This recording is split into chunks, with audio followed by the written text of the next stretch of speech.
Good evening, this is Jyoti and welcome you all to another video. तो कैसे आप सभी, उम्मीद करते हैं आप लोग बहुत अच्छे होंगे एंड आप सभी अपनी अपनी पढ़ाई को एकदम लगातार और जबरदस्त तरीके से कर रहे होंगे। तो आज हम लोग बात करने वाले हैं कुछ बेसिक केमिस्ट्री के बारे में। अगर आप केमिस्ट्री को पढ़ रहे हैं, सिंपल सी बात, अगर आप 9th से हैं, 9th से 10th में जा रहे हैं, यानी 9th आपका पास आउट हो चुका है और आप 10th में जा रहे हैं, तो 10th में आपको बेसिक क्लियर होना बहुत जरूरी है। जब तक आपका बेसिक क्लियर नहीं होगा तब तक कुछ भी आगे आपको समझ में नहीं आने वाला है। तो कुछ आज बेसिक के बारे में बात करेंगे। ओके, तो जैसे कि आपको बेसिक समझाने के लिए आपको पीरियोडिक टेबल तो आपने सुना ही होगा कि पीरियोडिक टेबल क्या होता है। तो पीरियोडिक टेबल आपकी केमिस्ट्री में बहुत काम आता है। तो इसमें आपके 118 तत्व होते हैं। जो आपकी पीरियोडिक टेबल होती है उसमें आपके 118 तत्व होते हैं। तो बात यह आती है कि हमको 118 पे पूरे लर्न होने चाहिए, तो ऐसे बिल्कुल नहीं है। लेकिन मिनिमम आपको 40 से 50 की रेंज में तो आपको ये तत्व याद होने चाहिए। तो कुल पीरियोडिक टेबल में आपके 118 तत्व होते हैं, उसमें से आपको 40 से 50 तो आपको याद होना ही चाहिए। ओके, तो आज हम लोग कुछ शॉर्ट सी बातें करेंगे कि क्या आपको पढ़ना है क्या नहीं पढ़ना है। तो आज हम बात करेंगे परमाणु क्रमांक के बारे में, ठीक है, इनके परमाणु क्रमांक। उसके बाद हम बात करेंगे जो हमारे तत्व है पीरियोडिक टेबल में, उसका द्रव्यमान, ठीक है। तो ये द्रव्यमान और जो क्या बोलते हैं द्रव्यमान के साथ आपका परमाणु क्रमांक, ये आपके लिए बहुत जरूरी है, ये आपको याद होना ही चाहिए मिनिमम 40 से 50 तक। उसके बाद हम बात करेंगे तत्व प्लस आयन क्या होते हैं। जो हमारा तत्व होता है उसको हम आयन कब बोलने लग जाते हैं। नेक्स्ट हम बात करेंगे कि इलेक्ट्रॉन, प्रोटॉन और न्यूट्रॉनों की संख्या को कैसे ज्ञात किया जा सकता है। तो इलेक्ट्रॉन, प्रोटॉन, न्यूट्रॉन निकालना बहुत सिंपल होता है। तो कैसे निकालते सारा आज इस वीडियो में हम लोग क्लियर करेंगे। तो सबसे पहले आपको पता होना चाहिए कि आपके पीरियोडिक टेबल में आपके 118 तत्व होते हैं, उसमें से आपको इन्हीं तत्वों का परमाणु क्रमांक प्लस द्रव्यमान ये आपको याद होना चाहिए। मिनिमम 40 से 50 तो आपको याद होना ही चाहिए, ठीक है। 40 से 50 आप याद कर लीजिएगा, ज्यादा नहीं है। अगर आप दिन का 10 भी याद करते तो 5 दिन में आपके 50 नाम और तत्व आपके याद हो जाएंगे, ठीक है। चलिए फिर देखते हैं आपको क्या पढ़ना है क्या नहीं पढ़ना है। देखिए जो परमाणु क्रमांक है, ठीक है, आपको सबसे पहले परमाणु क्रमांक, ठीक है, तत्व का जो परमाणु क्रमांक है, उसके बाद तत्व का नाम क्या है, तत्व के नाम का जो प्रतीक है वो क्या है, प्लस उसका द्रव्यमान, द्रव्यमान मतलब होता है उसका वेट, ये आपको याद होना चाहिए। तो अगर हम बात करें कि पीरियोडिक टेबल में जो हमारा तत्व होता है, तो पहला तत्व हमारा क्या होता है, हाइड्रोजन, ठीक है। पहला तत्व हमारा क्या होता है, हाइड्रोजन। तो पहला तत्व होता है आपका हाइड्रोजन, दूसरा तत्व आपका होता है हीलियम, दूसरा तत्व होता है आपका हीलियम, तीसरा आपका तत्व होता है लिथियम। तो हाइड्रोजन, हीलियम, लिथियम, फोर्थ आपका होता है बेरिलियम। तो ये आपको अच्छे से याद होना चाहिए कि कौन सा तत्व किस नंबर पर आता है। फिफ्थ में हमारा फर्स्ट होता है hydrogen, helium, lithium, beryllium, fifth हमारा होता है बोरान, ठीक है। बोरान के बाद होता है कार्बन। तो ये आपको याद होना चाहिए कि पहले में आपका हाइड्रोजन आता है, फिर हीलियम मतलब hydrogen, helium, lithium, beryllium, boron, carbon, nitrogen, next आपका आता है नाइट्रोजन, उसके बाद आपका आता है ऑक्सीजन, नाइट्रोजन के बाद आपका आता है ऑक्सीजन, के बाद आता है फ्लोरीन, के बाद आता है नियॉन, ठीक है।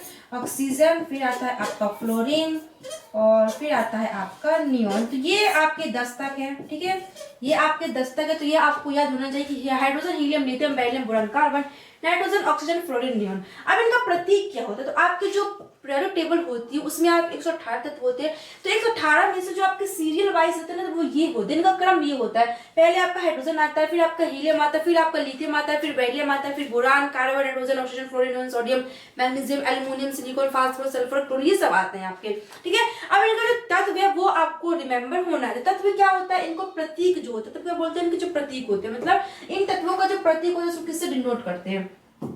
तो सिंपल सी बात है, हाइड्रोजन को हम लोग H से डिनोट करते हैं, हीलियम को He से, लिथियम को Li से, बेरिलियम को Be से, बोरान को B से, कार्बन को C से, नाइट्रोजन को N से, ऑक्सीजन को O से, फ्लोरीन को F से और नियॉन को NEC से, ठीक है, Ne से। अब देखिए जो हमारे प्रतीक होते हैं, तो प्रतीक को लिखने का भी एक तरीका होता है, मतलब प्रतीक को आप कैसे भी नहीं लिख सकते। तो प्रतीक को लिखने का जो फॉर्मेट होता है कि जो आपका पहला लेटर, जो फर्स्ट लेटर होगा वो आपका कैपिटल होना चाहिए, उसके बाद जो आपका सेकंड लेटर होगा वो आपका स्मॉल होना चाहिए। ऐसा नहीं है कि हीलियम को आप ऐसे करके लिख दें, नहीं, जो आपका पहला लेटर है वो एकदम कैपिटल होगा, उसके बाद जो सेकंड है वो आपका स्मॉल होगा। तो ये आपके तत्व है और ये आपके प्रतीक है। अब इनका आता है परमाणु क्रमांक। तो परमाणु क्रमांक क्या होता है? परमाणु क्रमांक का मतलब ये है कि जो आपके पीरियोडिक टेबल होती है केमिस्ट्री में, उसमें 118 तत्व होते हैं, तो सीरियल वाइज में कौन किस नंबर पर आ रहा है, ठीक है, जैसे 1 के बाद 2, 2 के बाद 3, 3 के बाद 4, ठीक है, तो वही आपका परमाणु क्रमांक होता है। इनका जो सीरियल नंबर होता है कि ये पीरियोडिक टेबल में किस नंबर पर आ रहे हैं। तो जो आपका हाइड्रोजन है, पहले आपका हाइड्रोजन लिखा है तो आपका फर्स्ट नंबर पर आएगा, सेकंड में आपका हीलियम लिखा है तो आपका सेकंड नंबर पे आएगा। जो परमाणु क्रमांक वो यही होता है कि हाइड्रोजन का हो जाएगा 1, हीलियम का 2, लिथियम का 3, बेरिलियम का 4, बोरान का 5, और क्या बोलते कार्बन का 6, नाइट्रोजन का 7, ऑक्सीजन का 8, 9 और 10, ठीक है, ये आपको हो जाएंगे परमाणु क्रमांक। तो परमाणु क्रमांक प्लस तत्व का नाम प्लस तत्व का प्रतीक, ये आपका यहाँ से क्लियर हो गया, ठीक है। इस तरीके से आपको 40 से 50 और लर्न करने हैं, ठीक है। अब बात आती है द्रव्यमान। द्रव्यमान मतलब होता है इसका भार, इसका तत्व का वेट कितना, तो वेट उसका भी याद करिए।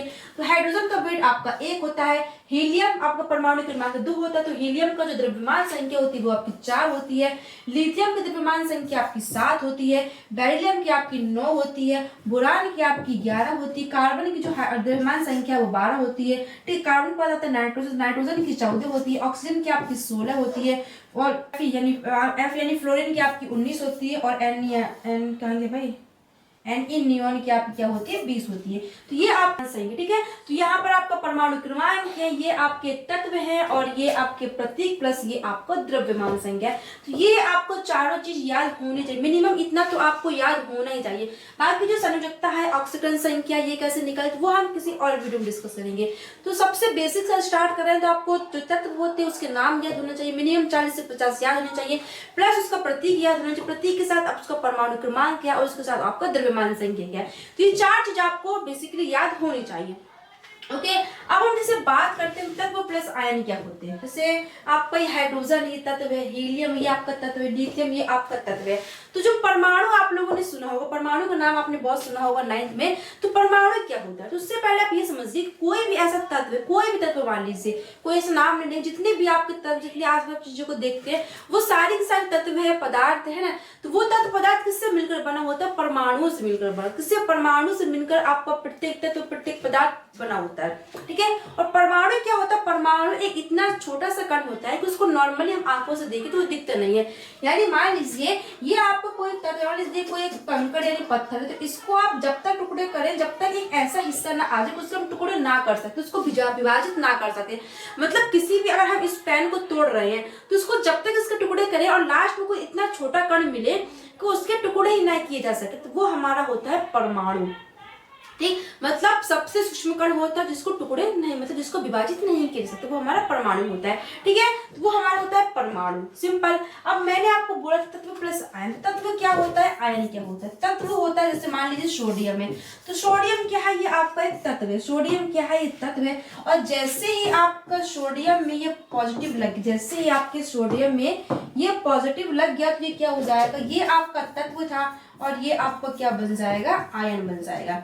मतलब जो आपके तत्व, अगर तत्व पे आपका चार्ज आ जाता है, यानी पॉजिटिव या फिर निगेटिव, चार्ज आपके 2 प्रकार के होते हैं, तो पॉजिटिव होगा तो निगेटिव होगा, या तो प्लस होगा तो निगेटिव होगा। जैसे ही आपके तत्व पर पॉजिटिव चार्ज फिर निगेटिव चार्ज आ जाए तो उसको हम तत्व ना बोल करके उसको हम आयन बोलने लग जाते, ठीक है। जैसे जो Na है इसको हम लोग सोडियम तत्व बोलते हैं, लेकिन जैसे इस पर चार्ज लगा तो उसको क्या बोलेंगे, सोडियम आयन बोलेंगे, क्लियर। अब जो ये प्लस और निगेटिव लगता है वो किस वजह से लगता है, तो यहाँ पर देखिएगा, जैसे यहाँ पर ये प्लस का चार्ज लगा तो इसका मतलब ये नहीं है कि वो इलेक्ट्रॉन को ग्रहण कर रहा है, नहीं, वो इलेक्ट्रॉन को त्याग दे रहा है। सिंपल सी बात है, कंफ्यूजन का पॉइंट है। जैसे हमसे कोई बोलता है कि मेरे पास 2 रुपए है और मैं 2 और ले रहा हूँ, तो उसमें हम प्लस का निशान लगाएंगे, तो प्लस मतलब क्या होता है, जोड़ना, मतलब बढ़ाना। लेकिन यहाँ पर जस्ट इसका उल्टा होता है, जस्ट इसका अपोजिट होता है। अगर आपके किसी तत्व में अगर पॉजिटिव सिंबल लगा, मतलब पॉजिटिव का चार्ज है, तो उसका मतलब हो जाएगा कि वो इलेक्ट्रॉन को त्याग रहा है, मतलब इलेक्ट्रॉनों को निकाल रहा है, ठीक है। तो यहाँ पर Na पॉजिटिव लिखा है तो मतलब ये एक इलेक्ट्रॉनों को त्याग रहा है, ग्रहण नहीं कर रहा है, त्याग रहा है। और जैसे अगर Na के साथ आपका मान के चलिए, जैसे आपका Na है और यहाँ पर निगेटिव का 1 लगा, कितना निगेटिव का 1, तो मान लीजिए निगेटिव को मान लीजिए 2 लगाए, तो निगेटिव का मतलब ये नहीं है कि वो मतलब त्याग रहा है, निगेटिव का मतलब ये कि वो ग्रहण कर रहा है। तो अगर आपका चार्ज पॉजिटिव होगा तो मतलब वो इलेक्ट्रॉनों को त्याग, जितना आपका चार्ज हो उतने इलेक्ट्रॉनों को त्याग देगा। और अगर आपका जो चार्ज है वो निगेटिव होगा तो जितने निगेटिव चार्ज होगा उतना ही वो क्या करेगा, अपने अंदर ग्रहण करेगा। जैसे 2 चार्ज है, नेगेटिव का 2 है, तो ये क्या करेगा, सोडियम 2 इलेक्ट्रॉनों को ग्रहण करेगा, है ना। और पॉजिटिव का 1 है तो ये क्या करेगा, 1 इलेक्ट्रॉनों को त्याग देगा। ये होता है पॉजिटिव और नेगेटिव चार्ज हमारा, ठीक है। उल्टा होता है, अगर प्लस है तो वो त्याग रहा है और नेगेटिव है तो मतलब वो ग्रहण कर रहा है। जितने नेगेटिव होगा उतना वो ग्रहण करें, जितना पॉजिटिव होगा उतना वो त्याग करेगा, ठीक है। ये होता है हमारा तत्व प्लस आयन। अब हम बात करते हैं कि electron plus proton plus neutron की संख्या कैसे ज्ञात करते हैं। तो सिंपल सी बात है, मान लीजिए ये आपका एक हाइड्रोजन तत्व है, पेन को पता नहीं क्या हो गया है, तो मान के चलिए, हाँ हो गया, सही हो गया। मान के चलिए ये आपका एक हाइड्रोजन तत्व है, क्या ये एक आपका हाइड्रोजन तत्व है।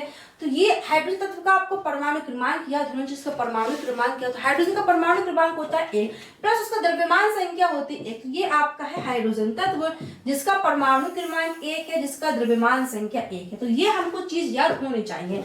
अब हमसे बोल दिया गया कि इसका आप इलेक्ट्रॉन निकालो, इसके प्रोटॉन निकालो और इसका न्यूट्रॉन निकालो। सिंपल सी बात, इसको हम परमाणु नहीं बोलते, ये हाइड्रोजन परमाणु नहीं है।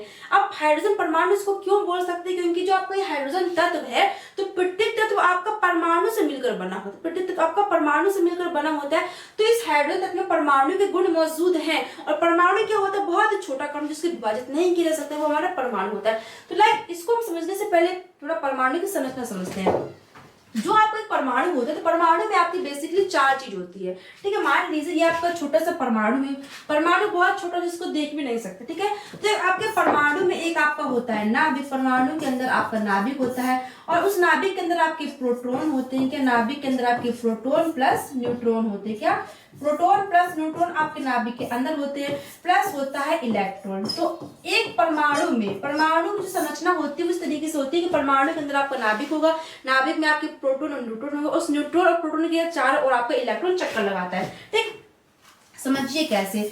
तो मैंने आपको बताया कि जो आपका परमाणु है उसमें एक नाभिक होता है। मान लीजिए ये आपका एक परमाणु का नाभिक है, परमाणु को ये केंद्रक है, ठीक है।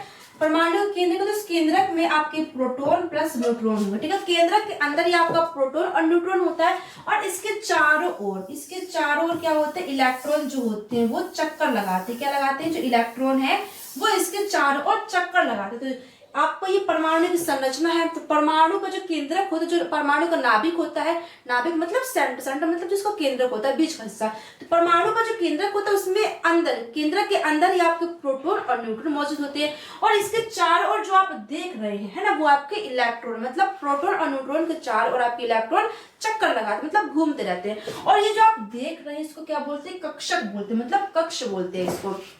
कक्ष क्या होता है, जहां पर जो प्रोटॉन न्यूट्रॉन है, जो केंद्रक होता है, प्रोटॉन न्यूट्रॉन केंद्रक में होते हैं, तो प्रोटॉन और न्यूट्रॉन के चारों ओर जो चक्कर लगाते हैं, जहां चक्कर लगाते हैं उसको हम लोग कक्ष बोलते हैं। यानी कि यहाँ पर आपके जो प्रोटॉन, जो आपके इलेक्ट्रॉन है, ये आपके इलेक्ट्रॉन है, ये आपके क्या कर रहे हैं, चक्कर लगा, ये इलेक्ट्रॉन आपके क्या कर रहे हैं, चक्कर लगा रहे हैं, है ना। तो किसकी ओर चक्कर लगाते हैं, केंद्रक के चारों ओर चक्कर लगाते हैं। तो कितने में चक्कर लगाते हैं, ओनली 4 कक्ष में चक्कर लगाते हैं। तो पहले जो कक्ष होगा, मतलब जो आपका अंतिम कक्ष कितने होते हैं, ओनली 4 होते हैं, ठीक है। 4 कक्ष होते हैं, इन 4 कक्ष के अंदर ही आपके जो इलेक्ट्रॉन है वो चक्कर लगाते हैं, ठीक है। 4 से 5 कक्ष नहीं होते। परमाणु की संरचना होती है उसमें 4 कक्ष होते हैं और इन्हीं 4 कक्ष के अराउंड ही आपके इलेक्ट्रॉन चक्कर लगाते हैं। तो जो परमाणु का मतलब सबसे जो अंतिम जो चक्र, मतलब अंतिम जो कक्ष होता है उसको हम लोग क्या बोलते हैं, एन बोलते हैं। अंतिम को एन बोलते हैं, उसके जो आगे वाला होता है उसको एम बोलते हैं और उसके जो आगे वाला होता है उसको हम लोग एल बोलते हैं। और सबसे पास का जो होता है 1 2 3 4, हाँ, जो सबसे पास का होता है उसको हम लोग के बोलते हैं, यानी कि KLMN, ठीक है। मतलब ये है कि जो आपका नाभिक होगा, तो नाभिक के जस्ट पास वाला जो कक्ष होगा उसको हम लोग M बोलते हैं और उससे थोड़ा आगे वाला होगा उसको हम लोग L बोलते हैं, उससे थोड़ा आगे वाला उसको M और सबसे लास्ट वाला N। मतलब जो बाह्य कक्षक होता है वो N होता है, सबसे पास वाला कक्षक हमारा M होता है, यानी कि KLMN। यहाँ पर ये K है, ठीक है, ये K है। सबसे पास की जो कक्षा होती है वो हमारी K होती है और सबसे अंतिम जो कक्षा होती है वो हमारी N, यानी KLMN। तो हमारे जो परमाणु में कितनी कक्षाएं होती है, 4 कक्षाएं होती है, ठीक है। ये हमारे परमाणु की संरचना होती है। अब प्रत्येक परमाणु जो छोटे छोटे कणों, मतलब बहुत छोटा कण होता है और प्रत्येक आपके इसी परमाणु से मिलकर बना होता है। तो परमाणु में क्या होता है, इलेक्ट्रॉन होता है, प्रोटॉन होता है, न्यूट्रॉन होता है। तो उस तत्व में कितने इलेक्ट्रॉन, कितने प्रोटॉन, कितने न्यूट्रॉन है, ये हम बताते हैं, ठीक है। तो आपके परमाणु की संरचना होती है। तो परमाणु आपके 4 अक्षर के अराउंड ये चक्कर लगाता है। अब इस तत्व में मान लीजिए हाइड्रोजन तत्व, तो हाइड्रोजन आपके परमाणु से मिलकर बना है, तो इसमें आपके कितने प्रोटॉन है, कितने इलेक्ट्रॉन है, ये आपको ज्ञात करना है। सिंपल सी बात है। अगर आपसे बोल दिया बताओ कि हाइड्रोजन में कितने प्रोटॉन हैं, कितने इलेक्ट्रॉन है, कितने न्यूट्रॉन है, तो ध्यान दीजिएगा हाइड्रोजन परमाणु में आपका एक प्रोटॉन है, एक इलेक्ट्रॉन है और आपका कितना 0 आपका क्या है न्यूट्रॉन। अब बोलोगे भाई साहब ये कैसे, थोड़ा समझाओ, तो समझिए इसको कि जो आपके तत्व की परमाणु क्रमांक होता है, जो आपके तत्व की परमाणु संख्या होती है वही आपकी प्रोटॉन की संख्या होती है। सिंपल। तो आपको प्रोटॉन निकालने के लिए क्या याद होना चाहिए, आपको जो आपका तत्व होगा उसका परमाणु क्रमांक याद होना चाहिए कि आपका हाइड्रोजन के तत्व किस नंबर पर आता है। तो हाइड्रोजन का तत्व आपका पहले नंबर पर आता है, हाइड्रोजन का परमाणु क्रमांक कितना 1 है। तो जो आपके तत्व का परमाणु क्रमांक होगा वही आपका प्रोटॉन होगा। मतलब जो आपके तत्व की जो संख्या है, परमाणु क्रमांक की जो संख्या है, यानी परमाणु जो संख्या है वही आपके प्रोटॉन की संख्या होगी। हाइड्रोजन का परमाणु क्रमांक कितना 1 है तो आपके प्रोटॉन की संख्या 1 हो जाएगी। अब इलेक्ट्रॉन की संख्या 1 क्यों है, तो जो आपके प्रोटॉन की संख्या होगी वही आपकी इलेक्ट्रॉन की संख्या होगी। ठीक है, तो बोल सकते हैं कि परमाणु क्रमांक बराबर हमारा प्रोटॉन और बराबर इलेक्ट्रॉन। जो परमाणु क्रमांक है, जो परमाणु संख्या तत्व की, वही आपकी प्रोटॉन की संख्या हो जाएगी, वही प्रोटॉन की संख्या आपके इलेक्ट्रॉनों की संख्या हो जाएगी। ये तीनों बराबर हो जाएंगे। ठीक है, अब न्यूट्रॉन की संख्या कैसे निकालते हैं, तो जो आपकी द्रव्यमान संख्या है, जो आपकी द्रव्यमान संख्या को आप परमाणु क्रमांक से घटा देंगे तो आपको न्यूट्रॉन की संख्या आ जाएगी। जो आपकी हाइड्रोजन की द्रव्यमान संख्या कितनी है, 1 है, और परमाणु क्रमांक कितना 1 है, तो 1 में से आप 1 घटाएंगे तो ये 0 ही आएगा ना जी। तो ये हो गया आपका न्यूट्रॉन। ठीक है, तो इस तरीके से आप प्रोटॉन, इलेक्ट्रॉन, न्यूट्रॉन की संख्या निकाल सकते हैं। लाइक कोई तीसरे, मान लीजिए कोई दूसरा एग्जांपल हम ले लेते हैं। मान लीजिए लिथियम है, जैसे लिथियम है तो लिथियम का परमाणु क्रमांक कितना होता है, 3 होता है। इसका चार्ज कितना होता है, 7 होता है। तो अब इसको हमको प्रोटॉन की संख्या निकालनी, इलेक्ट्रॉन की संख्या निकालनी, न्यूट्रॉन की संख्या निकालनी है। तो प्रोटॉन की संख्या सिंपल है, जो आपके परमाणु क्रमांक हो वही आपकी प्रोटॉन की संख्या हो जाएगी, जो प्रोटॉन की संख्या वही आपकी इलेक्ट्रॉन की संख्या हो जाएगी। और न्यूट्रॉन की संख्या क्या हो जाएगी, जो आपका परमाणु द्रव्यमान कितना है आपका 7 है, और 7 में से आप 3 घटा देंगे तो आपको न्यूट्रॉन की संख्या आ जाएगी 4। इस तरीके से आपको ये निकल आएगा। ठीक है, लेकिन ध्यान दीजिएगा अब जो इलेक्ट्रॉनों की संख्या वो हर बार प्रोटॉन की संख्या पर निर्भर नहीं करती है। मतलब जो इलेक्ट्रॉनों की संख्या है वो हर बार प्रोटॉन की संख्या पर निर्भर नहीं करती। ध्यान सुनिएगा कि जब आप किसी तत्व की इलेक्ट्रॉनों की संख्या निकाल रहे हैं, लिथियम क्या है आपका तत्व, लिथियम क्या है आपका तत्व है। जब आप किसी तत्व के इलेक्ट्रॉनों की संख्या निकालते हैं तो इलेक्ट्रॉनों की संख्या वही होगी जो आपके प्रोटॉन की संख्या है। लेकिन जब आप किसी तत्व का नहीं बल्कि किसी आयन का इलेक्ट्रॉनों की संख्या निकालते हैं तो आपके इलेक्ट्रॉनों की जो संख्या है वो घट बढ़ जाती है। समझ में आई बात, जब आप किसी तत्व का इलेक्ट्रॉनों की संख्या निकालते हैं, जैसे हाइड्रोजन है, हीलियम है, लिथियम, तो ये आपके तत्व है। लेकिन जैसे तत्व में आयन आ जाता है, जैसे तत्व आपका पॉजिटिव नेगेटिव बन जाता है, जैसे तत्व आपका आयन बन जाता है, तो आयन में आप जब इलेक्ट्रॉनों की संख्या निकालें वो थोड़ा घट बढ़ जाता है। फॉर एग्जाम्पल समझ लीजिए, मान लीजिए लिथियम है, तो लिथियम में आपने प्लस का चार्ज लगा दिया तो ये आपको क्या बन गया, आयन बन गया। तो मैंने आपको बोला था कि प्लस का मतलब होता है वो त्याग रहा है, मतलब प्लस का मतलब क्या होता है, वो निकाल रहा है। ठीक है, ये मैंने आपको पहले बता दिया है। ठीक है, जैसे ही आपका ये लिथियम में पॉजिटिव चार्ज लग गया तो मतलब ये तत्व ना होकर के आयन बन गया। तो जैसे ही आपके तत्व आयन बन जाते तो आपको जो इलेक्ट्रॉनों की संख्या प्रोटॉन की संख्या पर निर्भर नहीं करती है। किस पर निर्भर करती है, तो पहले उसकी प्रोटॉन की संख्या निकालते हैं, तो प्रोटॉन की संख्या क्या हो जाएगी आपकी 3 हो जाएगी। इलेक्ट्रॉन की संख्या अब 3 नहीं होगी क्योंकि यहाँ पर तो आपकी 3 है क्योंकि ये तत्व है। लेकिन जैसे आपका आयन बन जाएगा तो आपकी प्रोटॉन जो इलेक्ट्रॉनों की संख्या वो कैसे निकलेगी, तो जो आपके प्रोटॉन की संख्या, जो आपके प्रोटॉन की संख्या है, तो प्रोटॉन की संख्या को आप माइनस कर देंगे। किसे, प्रोटॉन की संख्या को माइनस कर देंगे जो भी आपके तत्व में चार्ज लगा हुआ है। जैसे प्लस है तो प्लस मतलब क्या होता है, एक चार्ज है, मतलब पॉजिटिव का 1 है। लेकिन आप कैसे करेंगे, प्लस सिंबल, मतलब सिंबल भी आप उसमें ऐड करेंगे, आपका चार्ज पॉजिटिव है कि नेगेटिव है। तो आपका चार्ज कैसे पॉजिटिव है और कितना चार्ज है, ओनली 1 है। तो विद सिंबल के साथ आप इसको घटाएंगे। ठीक, तो प्रोटॉन की संख्या कितनी है आपकी 3 है। यहाँ पर ये माइनस, तो माइनस प्लस क्या हो जाएगा, प्लस माइनस अब हो जाएगा माइनस, तो क्या आ जाएगा 1। तो 3 में से 1 चला जाएगा तो क्या आ जाएगा 2। तो मतलब जब आपका तत्व आयन बन जाता है तो आपको इलेक्ट्रॉनों की संख्या कैसे निकालनी है, जो आपके प्रोटॉन की संख्या को, तो प्रोटॉन की संख्या को आप पॉजिटिव नेगेटिव जो भी आपका चार्ज होगा तो विद सिंबल से आप उसको घटा देंगे। मान लीजिए अगर यहाँ पर आपका 2 चार्ज, मान लीजिए 2 प्लस पॉजिटिव है, मतलब 2 पॉजिटिव है, यहाँ पर आप क्या करेंगे 2 लगा देंगे। लेकिन चार्ज आपका जो होगा तो चार्ज भी आप उसमें लिखेंगे, तो 3 में से 2 जाएंगे तो आपकी इलेक्ट्रॉन की संख्या 1 आ जाएगी। इस तरीके से आप निकालेंगे। उम्मीद करते हैं आपको सब समझ में आ रहा होगा। एक और नेक्स्ट एग्जांपल देख लीजिए। मान लीजिए यहाँ पर सोडियम, यहाँ पर सोडियम है, ठीक है, और यहाँ पर है सोडियम निगेटिव, मतलब ये आयन है। तो इसका जो परमाणु क्रमांक वो 11 होता है, इसका जो द्रव्यमान होता है वो 23 होता है। तो प्रोटॉनों की संख्या बराबर, मतलब ये परमाणु क्रमांक तो आपकी 11 हो जाएगी।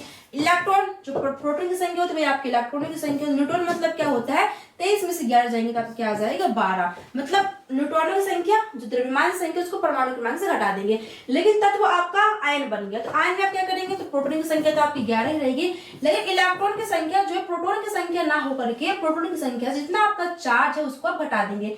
तो इलेक्ट्रॉन की संख्या कितनी आपकी 11 है, माइनस करेंगे, चार्ज कितना है 2 है, तो 2 आपका चार्ज, लेकिन आपको सिंबल भी लगाना है, जो आपका सिंबल होगा वो भी आपको लगाना है, ठीक है। अब इलेक्ट्रॉन की संख्या हो जाएगी 11 है, तो माइनस माइनस क्या होता है प्लस होता है, तो 11 और 2 कितना हो जाए, मतलब यहाँ पे 2 है तो माइनस माइनस प्लस हो जाएगा, तो आपका सिंबल क्या हो जाएगा प्लस हो जाएगा, प्लस का 2 यहाँ पर।